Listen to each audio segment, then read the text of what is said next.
Assalamualaikum warahmatullahi wabarakatuh. Tribuners, jumpa kembali dengan program Live Report on Spot Tribun Timur. Hari ini pada edisi Selasa 13 Juli 2021. Dan seperti biasa, Live Report on Spot menyajikan berbagai berita, informasi terupdate dari kabupaten kota yang berada di Sulawesi Selatan dan Sulawesi Barat. Dan pada hari ini Tribuners, kita sudah tersambung dengan 3 reporter Tribun Timur yang ada di Kota Makassar, ada di Kabupaten Sinjai, dan ada di Kota Parepare. Untuk pertama Tribuners, laporan kita akan dengarkan dari Saudari Sukmawati Ibrahim yang ada di Kota Makassar. Assalamualaikum Sukma. Waalaikumsalam warahmatullahi wabarakatuh, Arif dan juga Tribuners. Selamat siang. Selamat siang semuanya. Oke, Tribuners, mungkin pertama kita dengar liputan dari Sukmawati terkait dengan vaksinasi massal yang ada di Mal Ratu Indah. Untuk lebih lengkapnya, kita dengarkan laporan dari rekan Sukmawati. Silahkan, Sukma. Baik, Assalamualaikum warahmatullahi wabarakatuh. Tribuners, saat ini saya sedang berada di Mal Ratu Indah, Makassar, salah satu mal yang berlokasi di Jalan Dr. Ratulangi, Kota Makassar. Dan betul tadi disampaikan oleh Pak Arif bahwasanya hari ini sedang berlangsung vaksinasi massal yang diselenggarakan oleh Kala Group dan juga Kodam 14 Hasanuddin, di mana pada kesempatan kali ini digelar selama 2 hari berturut-turut di Atrium Mal Ratu Indah, Makassar, dan sebanyak 2.000 dosis vaksin yang disiapkan, dan ini terbuka untuk masyarakat umum. Jadi, Tribuners yang belum melakukan vaksinasi bisa langsung mendaftarkan diri di secara langsung. Bukan lagi diperuntukkan untuk karyawan tenan atau mungkin manajemen Kala Group sendiri, karena sebelum-sebelumnya mereka juga melakukan vaksinasi, tetapi fokus diperuntukkan untuk masyarakat umum. Dan sekedar diketahui juga Tribuners bahwasanya vaksinasi ini berlangsung dari pukul 10 sampai pukul 3 sore nanti, dan itu nantinya tentunya dengan protokol kesehatan yang ketat, karena mengingat sekarang juga Makassar masih dalam situasi atau penerapan PPKM yang dilakukan oleh Pemkot Makassar, sehingga mengikuti jam operasional mal. Seperti itu, Pak. Oke, baik Sukma, terkait dengan program vaksinasi massal yang diselenggarakan oleh Kala Group dan juga dari pihak Kodam. Terkait mungkin ada antusiasme seperti apa pantauan di lapangan? Baik, Tribuners, Kak Arif, hingga pukul 14.24 tadi memang sudah terdata sekitar 900 yang sudah melakukan vaksinasi. Itu menunjukkan bahwasannya masyarakat memang sangat antusias untuk mengikuti vaksinasi ini. Karena memang kita lihat memang pemerintah juga sangat menggenjot bahwasanya bagaimana seluruh masyarakat vaksinasi untuk mendukung program pemerintah Makassar Recovery, juga mendukung program Presiden Joko Widodo yakni 1 juta vaksin per hari. Dan kalau kita lihat, Arif, memang tadi terlihat banyak sekali masyarakat pengunjung yang antri karena mereka juga diberikan gimmick oleh pihak mal, di mana misalnya setelah melakukan vaksinasi mereka berhak mendapatkan diskon spesial di beberapa tenan. Selain itu, menariknya lagi untuk memudahkan juga manajemen bekerja sama dengan Gojek Makassar sehingga mereka bisa mendapatkan diskon hingga potongan 30.000. Jadi baik untuk penggunaan mobil Gokar ataupun Goride, Karif. Jadi memang dalam rangka mendukung langkah pemerintah ini untuk meningkatkan imunitas masyarakat, pihak manajemen mal dan juga Kodam itu benar-benar melakukan yang terbaik untuk masyarakat dan dilakukan dengan protokol kesehatan ketat, sehingga memang kita lihat di sekitar area pelaksanaan itu memang kursinya juga diatur sedemikian rupa, dan juga diarahkan agar supaya tidak semua masyarakat yang mendaftar langsung masuk, tapi juga disiapkan kursinya. Jika kursinya tidak cukup atau terisi full, itu artinya masyarakat harus mengantri di luar agar tidak terjadi penumpukan di dalam area vaksinasi. Baik, Sukma, terkait dengan pelaksanaan vaksinasi massal ini, mungkin kepada warga masyarakat jika ingin berminat, apakah ada persyaratan-persyaratan yang dibawa untuk bisa mengikuti vaksinasi massal ini? Baik, seperti pada umumnya jika ada pelaksanaan vaksin tentu harus membawa kartu identitas Tribuners ya, karena ini juga tentunya akan didata oleh nakes yang atau dari pihak Kodam yang bertugas pada vaksinasi ini. Dan memang juga Karif seperti biasanya ketika kita melakukan vaksinasi ada beberapa tahap yang harus dilalui oleh masyarakat. Yang pertama tentunya ada wawancara, ada screening dulu untuk mengetahui apakah masyarakat tersebut, apakah peserta tersebut memang layak untuk mengikuti vaksinasi. Dan nantinya itu dilakukan oleh tim dari kesehatan dari Kodam sendiri, sehingga nantinya untuk menghindari hal-hal yang tidak diinginkan, misalnya ada peserta yang memungkinkan tidak enak badan atau mungkin ada keluhan-keluhan lainnya, itu tidak diperkenankan karena memang ada proses training yang sangat ketat yang diberikan oleh tim Kodam sendiri. Oke, baik Sukma, mungkin ada penjelasan dari pelaksanaan atau penanggung jawab kegiatan terkait dengan kegiatan vaksinasi massal ini. Ya, jadi ada wawancara khusus dengan Ketua Satgas COVID Kala Group, sekaligus Chief Legal Officer dan Corporate Secretary, Bapak Subhan Jaya Maptur. Berikut ini. Assalamualaikum warahmatullahi wabarakatuh. Saya Subhan Jaya Maptur, sebagai Ketua Satgas COVID Kala Group dan sebagai Chief Legal Officer dan Corporate Secretary Kala Group. Jadi sejak awal COVID di tahun 2020, di awal bulan Maret, kita sudah Kala Group ya sudah menginisiasi terbentuknya Satgas di internal Kala Group untuk membantu menangani masalah pandemi di internal Kala Group. Jadi sejak awal kita sudah melakukan kegiatan-kegiatan dan protokol ya, menciptakan suatu protokol kesehatan di lingkup Kala Group. Jadi bukan hanya di kantor pusat, tetapi seluruh unit kita yang tersebar di seluruh Indonesia ya. Jadi misalnya di awal-awal kita juga sudah melakukan testing ya, tracing terhadap seluruh karyawan kita, dan alhamdulillah hasilnya cukup baik. Kita saya kira salah satu usaha yang sangat minim ya dalam yang terdampak oleh COVID itu. Dari kurang lebih dari 6.000 karyawan aktif kita, kurang lebih hanya 4% saja, dan itu tidak ada yang serius. Itu membuktikan bahwa kita di organisasi itu cukup efektif dalam melakukan penanganan baik dalam hal pengendaliannya ya, pengendaliannya upaya preventif kita maupun pada saat ada karyawan kita yang terkena, kita langsung lakukan isolasi dan pembersihan area gitu. Dan untuk tahapan sekarang ini pemerintah setelah tersedia vaksin ya, kita sudah melakukan vaksinasi ini sejak bulan Maret 2021 khusus untuk pelayanan publik yang kita sediakan juga seperti mall dan juga kegiatan wisata yang ada di Bukit Baruga. Jadi sudah lakukan, dan sejak awal bulan Juli kita secara aktif menyediakan vaksin untuk seluruh karyawan secara umum ya dan keluarganya. Jadi minggu yang lalu di tanggal 3 kita sudah secara serentak melakukan vaksinasi di 3 tempat, di Mall Rapinda, di Nipah, kemudian di Wisma Kala, dengan total vaksin 4.000 dosis vaksin.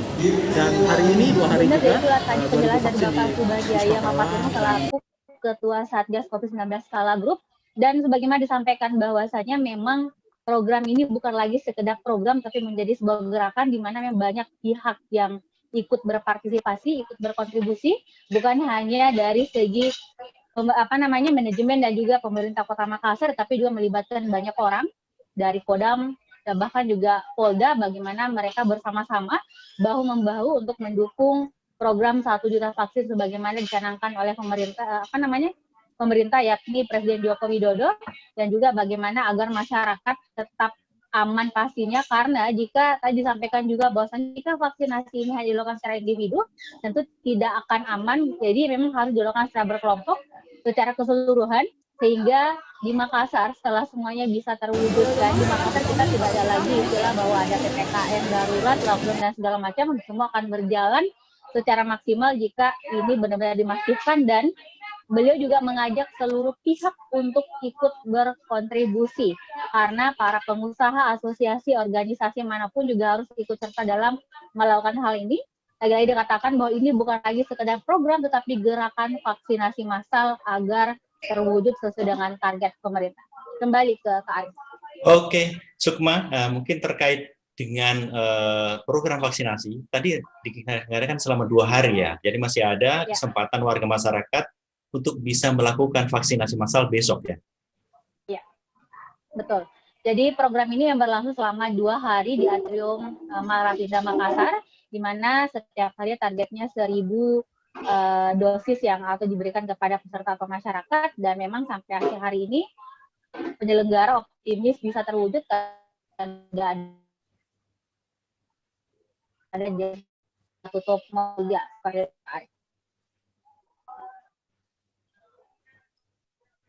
Oke, baik rekan Sukma, terima kasih banyak atas laporannya langsung dari Mall Ratu Indah terkait dengan vaksinasi massal yang diselenggarakan oleh Kalak Group dan juga Kodam 14 Hasanuddin. Terima kasih rekan Sukma, selamat kembali bertugas.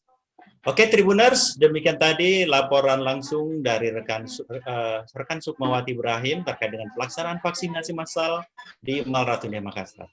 Selanjutnya Tribuners, kita akan tersambung dengan reporter Tribun Timur yang ada di Kota Parepare. Sebelumnya kita jeda setelah pariwara berikut ini.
Tribuners, kembali lagi bersama saya, Arifudin Usman, pada program Live Report on the Spot Tribun Timur. Dan pada laporan yang kedua, hari ini kita sudah tersambung dengan jurnalis Tribun Timur yang ada di Kota Parepare, Darullah. Assalamualaikum Darullah. Waalaikumsalam warahmatullahi wabarakatuh. Bagaimana kabar? Alhamdulillah, kabar hari ini sehat. Oke, Tribuners, rekan Darullah dari Kota Parepare akan melaporkan terkait dengan program pemerintah Kota Parepare yang menggelar pasar murah jelang pelaksanaan Idul Adha 2021. Untuk lengkapnya, laporan dari Darullah, saya persilahkan. Iya, Tribuners, menjelang Lebaran Idul Adha 2021 ini, Pemkot Parepare menggelar pasar murah. Program ini sebetulnya telah digelar semenjak beberapa tahun sebelumnya. Ini sudah berlangsung selama 6 tahun. Pasar murah ini dalam 1 tahun digelar 3 kali dalam 1 tahun oleh Pemkot Parepare, yaitu pada momen Idul Fitri dan momen Idul Adha, selanjutnya pada momen Natal. Jadi pada kali ini Pemkot Parepare menggelar pasar murah pada momen Idul Adha, menjelang Idul Adha, untuk membantu masyarakat Kota Parepare dalam pemenuhan kebutuhan bahan pokok. Ya. Oke, baik Darullah, terkait dengan pelaksanaan atau gelar pasar murah yang dilakukan Pemkot Kota Parepare ini, pemerintah Kota Parepare. Di mana lokasi tempat dilakukannya ini pasar murah ini, Darullah? Ya, pasar murah tadi baru launching tadi dan dilepas langsung oleh Wali Kota Parepare sendiri, AM Taufan Pawe. Beliau melepas langsung tadi dan menyerahkan secara simbolis pasar murah kepada masyarakat. Untuk pelaksanaannya sendiri tersebar di setiap kelurahan yang ada di Parepare. Mengenai titik-titiknya di setiap kelurahan nanti dikoordinasikan dengan pihak kelurahan. Titik-titik mana yang mudah dijangkau oleh masyarakat. Jadi titik-titiknya itu ditentukan di setiap kelurahan. tentunya dengan tempat-tempat yang mudah untuk dijangkau oleh masyarakat. Begitu. Oke, baik, Uul. Terkait dengan pelaksanaan pasar murah, adakah durasi atau waktu yang akan dilakukan berapa lama sehingga sampai dekat-dekat Lebaran atau sampai kapan ini? Ya, pasar murah ini digelar selama 5 hari. 5 hari. Digelar mulai tanggal 13 sampai 17 Juli. Jadi sampai 3 hari sebelum Lebaran Idul Adha. Ya. Dan, baik, silahkan. Pada penggelaran pasar murah ini ada 2.640 orang penerima manfaat dari pasar murah ini. Dan ini tersebar di 22 kelurahan yang ada di Kota Parepare. Oke, baik Darullah. Terkait dengan pelaksanaan pasar murah, mungkin ada penjelasan atau keterangan langsung dari pihak pemerintah Kota Parepare. Iya, tadi di sini ada video langsung mengenai mekanisme pelaksanaan pasar murah ini, bagaimana mekanismenya di lapangan. Kita langsung mendengarkan penjelasan dari Sekretaris Dinas Perdagangan Pemerintah Kota Parepare, yaitu Datur Prasetyo. Oke.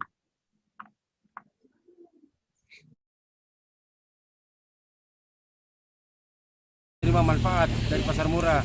Selanjutnya kami validasi di catatan sipil, kami validasi dan ada memang beberapa yang sudah pindah dan meninggal. Itu tetap akan kita alihkan ke kelurahan yang jumlah penduduknya dan penerima manfaatnya yang lebih besar. Jadi nantinya pada saat di lapangan teman-teman ini nanti akan memberikan kepada memang yang menerima manfaat. Kami memang akan mencocokkan dengan KTP mereka dan yang ada di dalam list. Ini modelnya beda dari yang kemarin. Yang kemarin dapat diwakilkan, ini saya minta tolong sama sekali pada saat ini untuk tidak diwakilkan. Pak, bagaimana dengan kondisi Pak ketika kesehatan mungkin dari yang ini dapat bantuan itu yang betul-betul tidak bisa untuk datang? Iya. Namanya tidak bisa diwakilkan. Iya, jadi model kali ini nantinya kita akan menjual dulu. Setelah nanti ada sisanya, kita akan komunikasikan dengan lurah untuk bersama-sama dengan RT dan RW kita langsung ke rumah yang menerima manfaat. Jadi harus betul-betul seperti arahan wali kota tadi, penerima manfaat. Jadi dinas perdagangan ikut turun juga ya, dan sampai seperti tadi yang dikatakan bahwa like this yang RT RW gitu Pak. Jadi begini, yang dimaksud wali kota tadi suka tidak suka atau dengan kerabat atau tetangga dekat, kami hanya menerima data dari kelurahan. Setelah itu kami validasi. Tetapi penerimaan manfaat itu nanti yang ada di dalam daftar betul-betul harus yang menerima manfaat. Jadi kalau memang nanti tidak habis dan penerima manfaat itu tidak bisa hadir, kami upayakan akan datang ke rumahnya untuk menyerahkan langsung. Kalau pelaksanaannya sendiri ini di titik-titik mana saja Pak dan sampai kapan? Ya, jadi ini pelaksanaannya selama 5 hari sebelum Hari Raya Idul Adha, dan ini di 22 kelurahan. Di 22 kelurahan. Ini penyerahannya di kantor lurah atau bagaimana didatangi? Ya, jadi titiknya nanti ditentukan oleh kelurahan mana yang mendekati titik masyarakat. Contoh kayak Galung Maluang kan ada di belakang. Jadi kami akan koordinasi dengan lurah di mana titik yang tepat supaya berkumpul masyarakat. Untuk sistem pasar murahnya Pak, apakah sistemnya dia per kupon yang sudah didata ataukah memang dibuka opong seperti itu Pak? Jadi kita pakai kupon. Nah, karena anggarannya ini sudah disiapkan, disesuaikan dengan jumlah anggaran yang ada. Kalau subsidinya sendiri nih bagaimana Pak? Jadi sistem subsidi ini kami mensubsidi setiap item barang. Ya. Jumlah subsidi itu 50.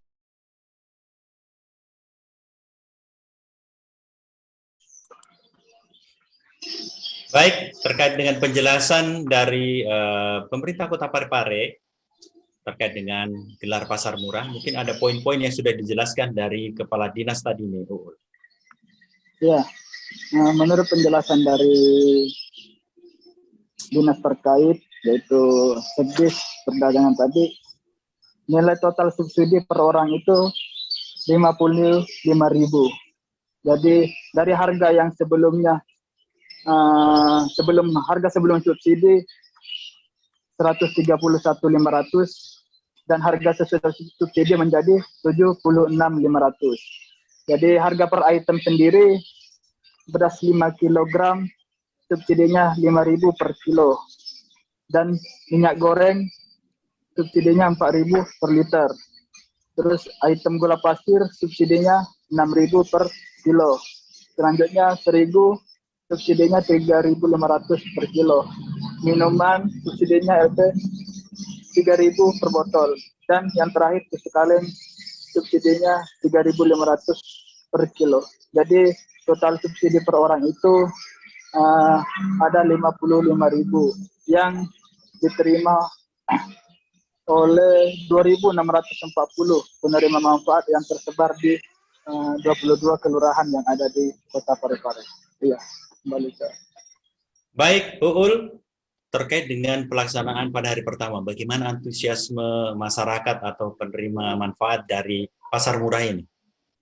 Ya, tadi ada penerima manfaat yang sempat saya temui.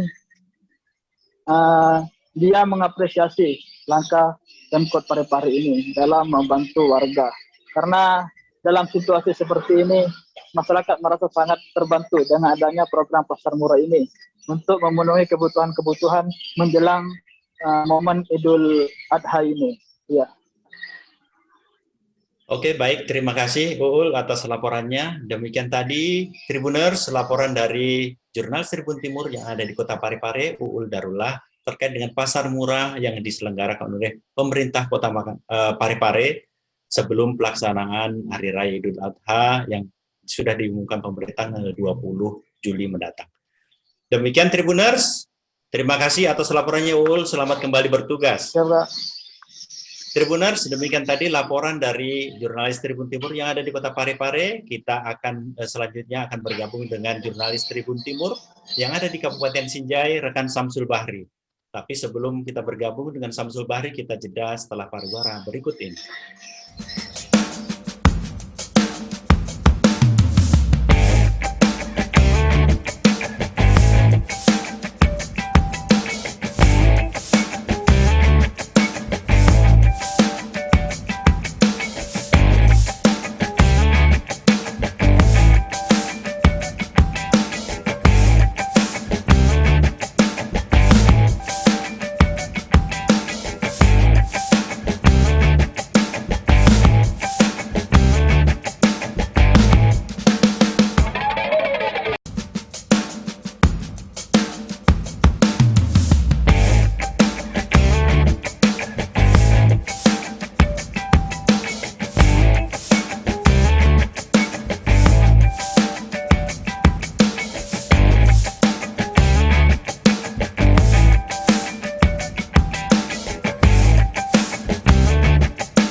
Masuk.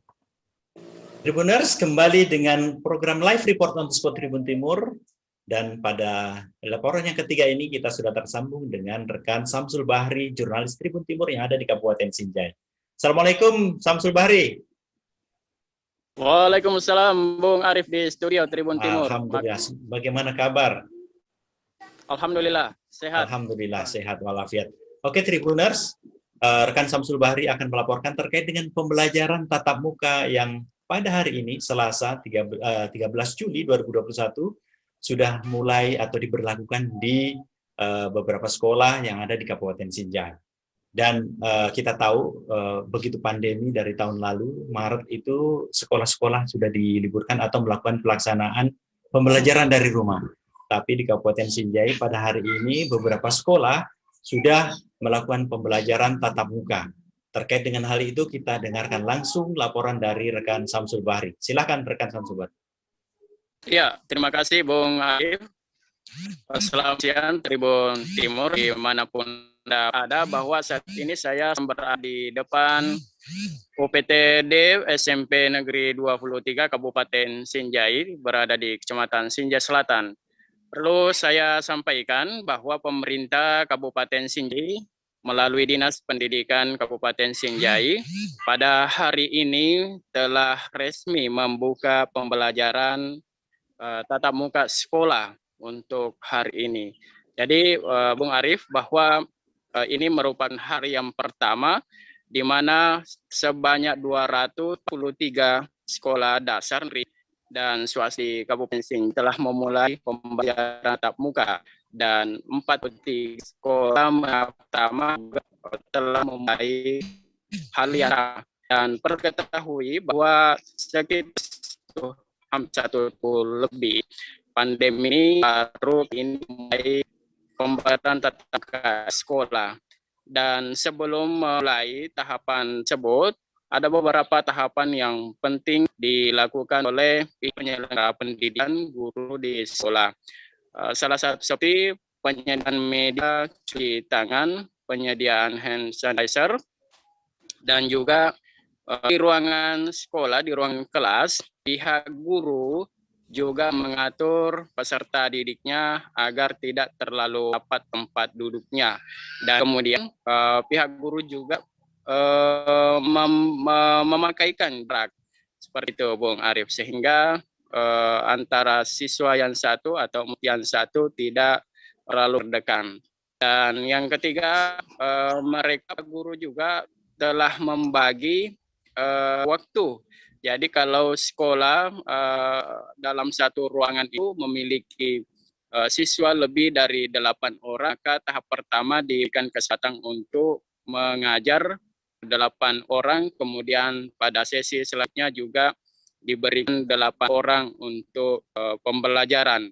Dan untuk utama ini masing-masing tatap muka untuk kelas SD dan tatap muka kelas 1 SMP di Kabupaten Sinjai. Seperti itu, Bung Arief. Baik, rekan Samsul Bahri. Kemudian terkait dengan pelaksanaan pembelajaran tatap muka yang sudah dimulai. Terkait dengan guru, apakah sesuai dengan aturan sudah melakukan vaksinnya, rata-rata guru yang melakukan pembelajaran? Ya, jadi seluruh di Kabupaten Sinjai saat ini sudah mengikuti vaksin. Dan kecuali yang tidak atau berangan untuk sementara belum divaksin. Dan ini ada yang menarik, Bung Arief, bahwa di sekolah yang tidak menerapkan protokol kesehatan, maka Dinas Pendidikan Kabupaten Sinjai akan memberikan sanksi kepada pihak guru di sekolah bersangkutan yang tidak menaati protokol kesehatan. Ya, salah satu sekolah yang pernah diberikan sanksi adalah UPT SMP 15 Lapadata, Kecamatan Sinjai, Kabupaten Sinjai, di mana pada itu siswa berkerumun sehingga diberikan sanksi untuk tidak melakukan pembelajaran tatap muka karena dinilai bahwa tim Satgas COVID di sekolah tersebut dinilai tidak menerapkan protokol kesehatan sehingga sekolah tersebut diberikan sanksi. Dan perlu diketahui bahwa dalam pelaksanaan tatap muka sekolah ini diawasi oleh pihak orang tua siswa atau komite, kemudian perintah setempat, kelurahan, perintah camat bersama tim dari Dinas Kesehatan, seperti itu. Baik, rekan Samba, terkait dengan pelaksanaan belajar tatap muka di Kabupaten Sinjai, apakah sudah ada penjelasan resmi dari dinas terkait, terutama dari Dinas Pendidikan? Iya, jadi hari ini Dinas Pendidikan sendiri, Kepala Dinas Pendidikan di Jeffrey Asapa telah memantau sejumlah sekolah yang ada di Kabupaten Sinjai tentang penerapan tatap muka sekolah dan penerapan protokol kesehatan di sekolah agar berjalan dengan baik. Seperti itu, Bung Arief. Oke, apakah ada wawancara langsung terkait pembelajaran tatap muka dengan kepala dinas terkait?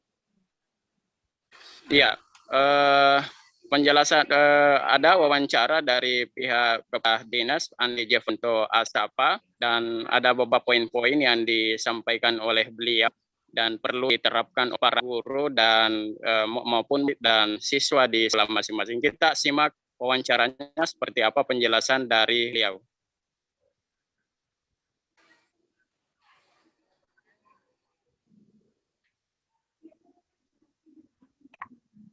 PTM secara terbatas untuk semua satuan pendidikan. Oke, berapa lama beralih?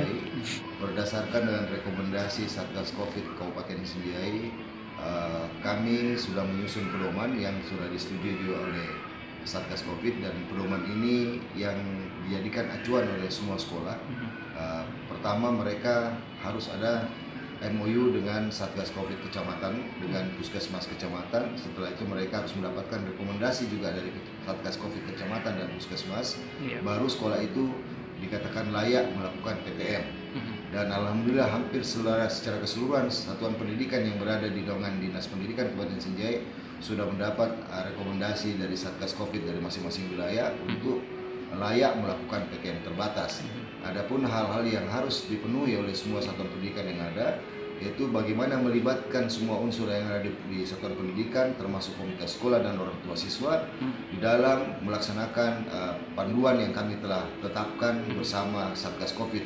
Ini sudah harus dilakukan semaksimal mungkin oleh semua sekolah yang ada, termasuk di dalamnya bagaimana mempersiapkan membentuk tim Satgas Covid. Setiap sekolah di Kabupaten Sinjai mereka sudah harus mempunyai Satgas Covid.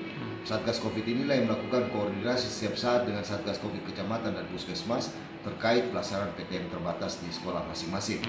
Kemudian selain daripada itu juga seperti sekarang ini, PTM di Kabupaten Sinjai kita berdasarkan dengan zona perkembangan COVID-19 di Kabupaten Sinjai.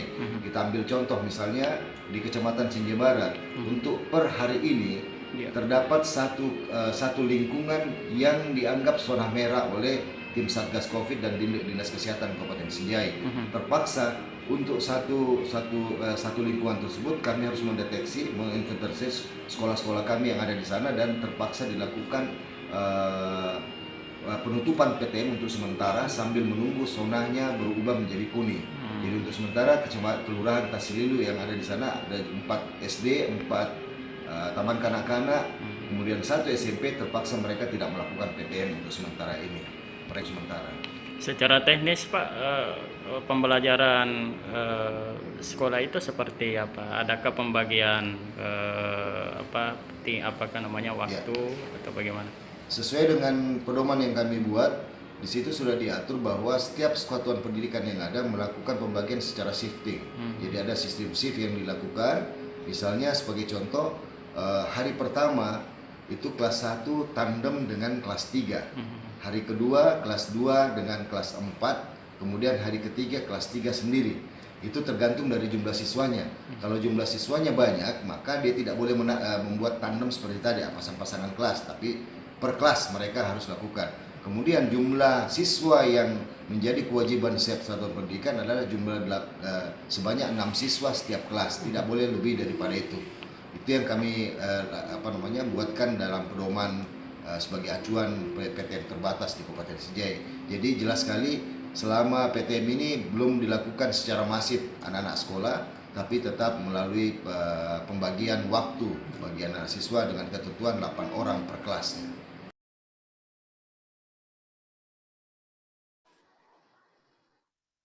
Silahkan Sambah terkait dengan poin-poin penting yang telah diungkapkan oleh Kepala Dinas Pendidikan Kabupaten Sinjai.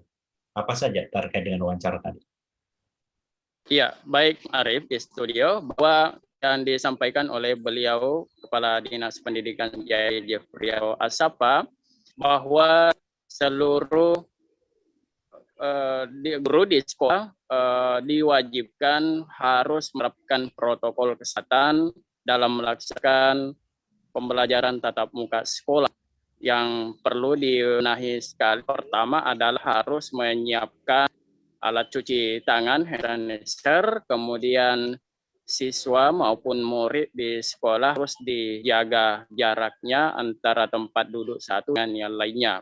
Supaya tujuannya supaya siswa maupun murid di seluruh di SD maupun di SMP tak berdekatan tempat duduknya.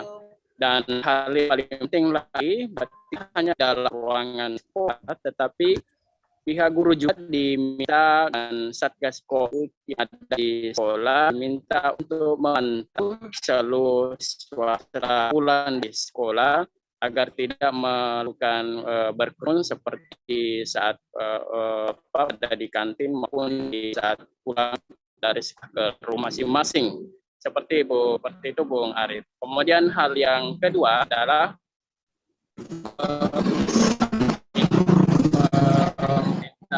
potensinya melalui dinas pendidikan juga menerapkan selang-seling. Untuk hari ini saat yang masuk kemudian selanjutnya kelas 2 atau kelas 7 dan 8 untuk SMP. Tujuannya agar mereka tidak terlalu berkumpul di sekolah dan dalam rangka untuk mencegah penyebaran virus COVID-19. Seperti itu, Bung Arif. Terima kasih rekan Samba. Terkait dengan sanksi, tadi sudah mungkin ada beberapa sekolah yang sudah dikenakan sanksi terkait dengan tidak mematuhi atau tidak menyediakan alat-alat sehingga pelaksanaan pelajaran tatap muka batal dilaksanakan tersebut. Iya, penting kami sampaikan bahwa baru saja ini ada beberapa penelitian Dinas Pendidikan Kabupaten Jaya di Jefferito menyampaikan bahwa ada 3 sekolah dasar di Kabupaten Jaya yang kemudian dihentikan proses pembelajaran tatap muka di awal tahun ajaran ini. Mereka tidak menerapkan protokol kesehatan dalam proses pembelajaran tatap muka di hari pertama ini. Dan selain itu, saat ini memang ada 3 sekolah yang terdapat di Kelurahan Sili, Kecamatan Sinjai, perbatasan antara Malino dan Kabupaten Sinjai. Di kelurahan itu terdapat 3 sekolah, 1 SD dan 1 SMP dan 1 TK. Tidak diberikan izin untuk melakukan proses pembelajaran tatap muka. Artinya karena data tersebut Satgas COVID Kecamatan menegaskan bahwa daerah itu masih masuk zona merah dari COVID-19 sehingga nanti daerah itu menjadi zona kuning dari COVID-19 perlu diberikan izin untuk membuka tatap sekolah, Bung Arif. Baik, rekan Samsul Bahri, terima kasih atas laporannya langsung dari Kabupaten Sinjai terkait dengan pembelajaran tatap muka yang mulai pada hari ini Selasa 13 Juli 2021 yang sudah dilakukan. Terima kasih, selamat kembali bertugas rekan Samsul Bahri. Terima kasih Bung Arif dan selamat menjalankan terus. Oke, Tribuners, demikian tadi live report on spot dari 3 jurnalis Tribun Timur yang ada di Kota Makassar, di Kota Parepare, dan juga di Kabupaten Sinjai. Sekian laporan live on the spot hari ini. Kita berjumpa kembali pada laporan live on the spot berikutnya. Saya Arifin Usman undur diri. Assalamualaikum warahmatullahi wabarakatuh.